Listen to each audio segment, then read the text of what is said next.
This has been an interesting topic I've seen crop up in some podcasts.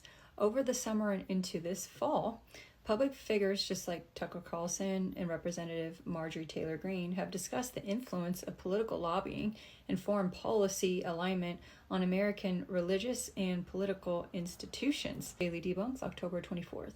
In several interviews and public statements, they've suggested that some Christian leaders have aligned too closely with pro-Israel political agendas, framing it as a broader issue of spiritual and political independence that doesn't really seem to exist. Now, the sources are Newsweek from July 2025 and The Hill September 2025, but you could hear it from Tucker Carlson's own mouth. The people I'm most upset with are not Israelis or Jews. They're self-described Christian ministers who are preaching heresy.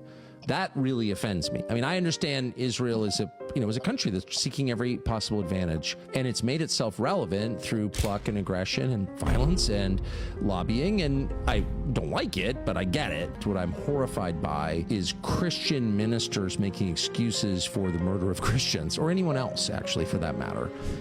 It is heresy. It's misleading a lot of the best people in the country. A lot of the Christian Zionists, evangelicals are like wonderful people, like my favorite people, actually, completely brainwashed by this deception because their leaders are themselves brainwashed or paid, or who knows what their motive is, but they're telling lies. I really feel like they need to be called out above all else. Now, I'm a Christ-loving independent voter that has only been following Carlson since this summer, when it just seemed like everything he was saying makes a whole lot of sense. And when it comes to matters of faith, discernment remains essential. That's essentially what he was getting at right there. As scripture reminds us, test all things, hold fast to what is good.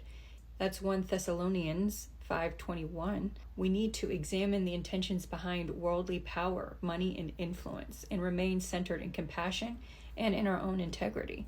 And then, to switch things up, there's these claims on how Christian ministers are being treated in Israel. The problem Christians are facing is in East Jerusalem. They are constantly targeted by radical groups, radical Jewish groups. Let's be clear. Some churches, there was an attempt to burn them. Christian clergy being spit at by these groups. Strong incitements against Christians, especially in the old city of Jerusalem. What kind of slogans, what kind of graffiti is written against Christians? A lot of it is calling for Christians, we don't want you here, you should leave. It seems that those who do these attacks are never held accountable. In fact, the heads of churches said in a statement that they feel there is a systematic attempt to empty Jerusalem of Christians.